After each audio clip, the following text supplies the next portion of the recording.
Movies can serve as a wonderful escape from real-world horror, highlighting the very best of humanity, and letting you temporarily forget the void that inevitably awaits you. These films, some of them oddly comforting in their bold-faced admission of humanity's penchant for self-annihilation, should be your go-tos if you want to feed your misery and see a damn good movie at the same time. So with that in mind, I'm Gareth, this is What Culture, and here are 9 movies that have little hope for humanity. Number 9, we need to talk about Kevin. Lynn Ramsey's searing drama about a mother, Eva, coming to terms with her son committing a high school massacre is a brilliant yet infuriating 2 fingers up to other lesser films which attempt to analyze horrifying crimes through the lens of basic pop psychology. This is a movie that presents a few possible explanations for Kevin's ultra-violent act, but never clings to one and ultimately leaves Eva, Kevin, and the audience themselves in the lurch. There is no quick fix rationalizing his act, only shock and sadness left behind. It's a depressing primer for discussing the human condition as a whole, really. Awful things will happen, and despite humanity's attempts to put them in an easily explainable box, reality isn't quite so simple. After it's revealed that Kevin also killed his father and sister, the final scene sees Eva confronting her son in prison one last time. She asks him why he did it, and he simply replies that he used to think he knew but isn't sure anymore.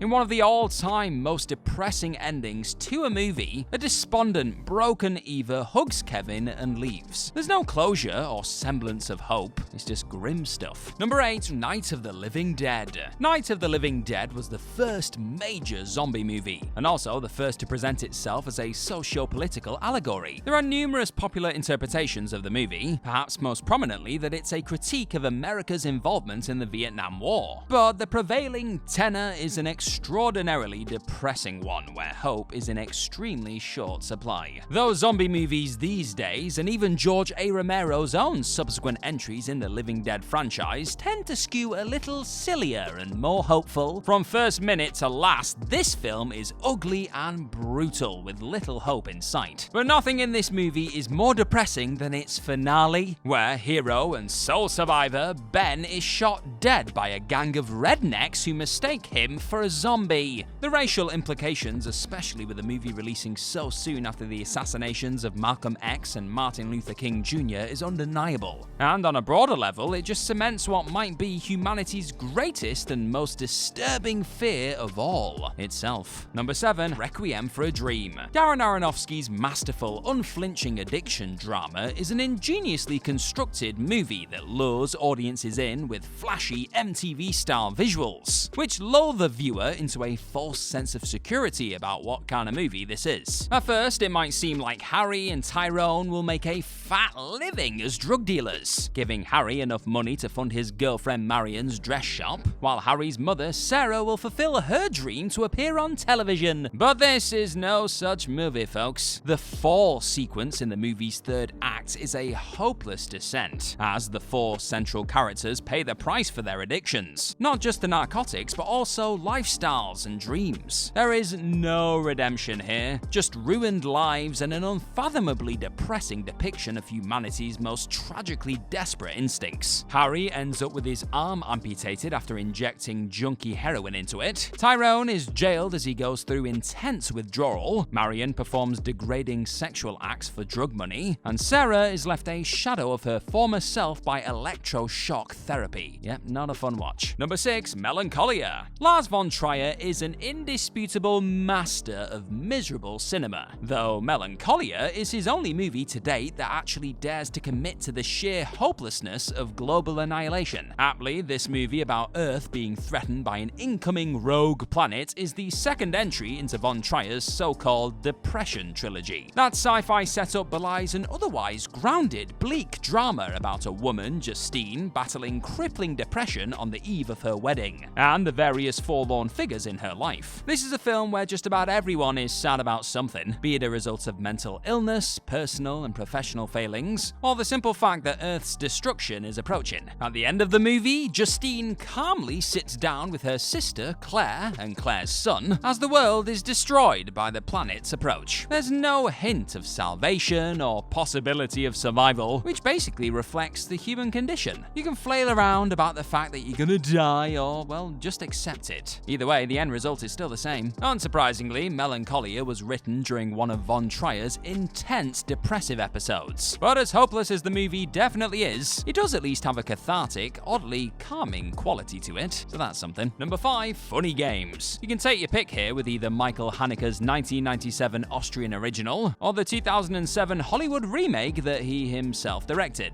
The end result is still the same, with Haneke expressing a unique disdain for the audience for even bothering to watch it. Intended as Haneke's criticism of violence in the media, he reportedly wanted to make an ultra-violent and unpleasant film that was otherwise pointless. Right. To this end, one of the assailants routinely breaks the fourth wall, hinting that he's aware he's in a movie, and ultimately taking a sneering view of the audience themselves. There's no hope for the movie's characters, both victims and villains, and apparently not for viewers either, who, by finding entertainment in murder, are pretty twisted themselves. The entire family is killed in the end, culminating with the mother being casually thrown overboard from a boat. The self-aware killer then coldly stares at the audience, as if to mock their expectation that the hero would find a way out of her predicament and avenge her fallen family. But no, Haneke denies this, and is basically laughing at the viewer for even considering that it might happen. Fools. Number 4, The Road. Post-apocalyptic movies are generally no picnic, and John Hillcoat's adaptation of Cormac McCarthy's devastating survival drama is one of the bleakest ever made. The Road focuses on a man and his young son as they traverse a world ravaged by a non-specific extinction event. They eke out a hopeless life, scavenging what they can while attempting to avoid other hostile survivors. As anyone who's read a McCarthy novel knows, the guy has a pretty low view of humanity on a global scale, and The Road is no different, my friends. Though the movie omits arguably the ugliest part of the book, it's still an intensely depressing look at how humans would deal with one another if society as we know it crumbled. And the man dies before the end of the movie, leaving his son on his own. The boy is then approached by a family who insist they are good guys, though the movie keeps it ambiguous as to whether they can really be trusted. If you truly believe this family wanted to help the boy, then you can argue it does possess a small glimmer of hope. But let's be honest, they probably killed and ate the boy 10 minutes after the movie ended, right? And even if not, in a world governed by so much selfish violence,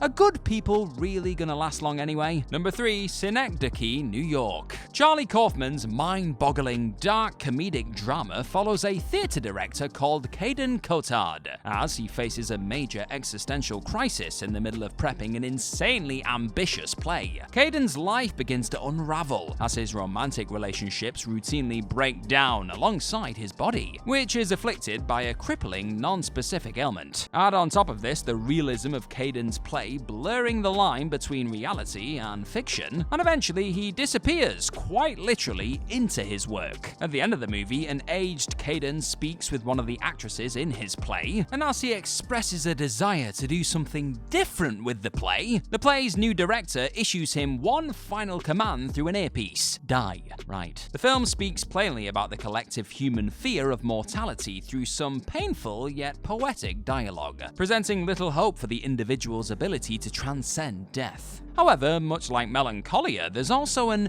unexpectedly comforting quality to its straight-faced bleakness. Number 2, First Reformed. Paul Schrader's scintillating drama is an almost unbearably solemn film about an alcoholic, ailing Protestant minister called Ernst Toller, who finds himself at an existential crossroads. Ernst is struggling to cope with the death of his soldier son, while also dealing with his centuries-old church being propped up by the financial support of a morally dubious megachurch, and the suicide of a young environmental activist called Michael he was counseling. Unshakably affected by Michael's persuasive argument that climate change is an inevitable, irreversible result of human greed, Ernst clings to the cause as he suspects he may be suffering from stomach cancer. Eventually, he plots to wear Michael's unused suicide vest to blow the church to smithereens. A powerful political statement about conservatism, or merely the act of a desperate desperate, possibly dying man, pressed to find a worthy cause to cling to. Either way, it paints a horrible picture of present humanity and the world we're leaving future humans to inherit. The ambiguous final scene sees Ernst remove the suicide vest after Michael's wife Mary shows up at the church. He then wraps himself in barbed wire and prepares to take his own life by drinking bleach. But Mary runs into the room and the two passionately kiss as the film ends. It's been fiercely debated as to whether or not this moment actually happened or it's merely a death dream in Ernst's head. Either way, the big picture result is basically unchanged. Number 1, A Serious Man. The Coen brothers were at it again with this fascinatingly nihilistic drama about a man called Larry Gopnik having a crisis of faith after his personal and professional lives go up in smoke. Gopnik, a Jewish man, turns to a series of rabbis for answers throughout the film, none of whom provide satisfactory answers for why God appears to be punishing him. While not necessarily a direct railing against organized religion, the film does appear to mock the feckless human need to ascribe meaning to a seemingly meaningless universe, where an avalanche of awful things can and do happen to good people. After wrestling with the dilemma for most of the movie, Larry decides to accept a bribe in order to change the grade of a student's paper. Almost immediately after this, as if caused by God himself, Larry receives a grim phone call from the doctor implying he's got some very bleak news, while a huge tornado approaches his son's school, the outcome of which is left unknown. It is a masterpiece of a dark comedy that considers the notions of good and evil, why we choose to do things, and how ultimately the universe lacks the logical through line that many of us assume it has.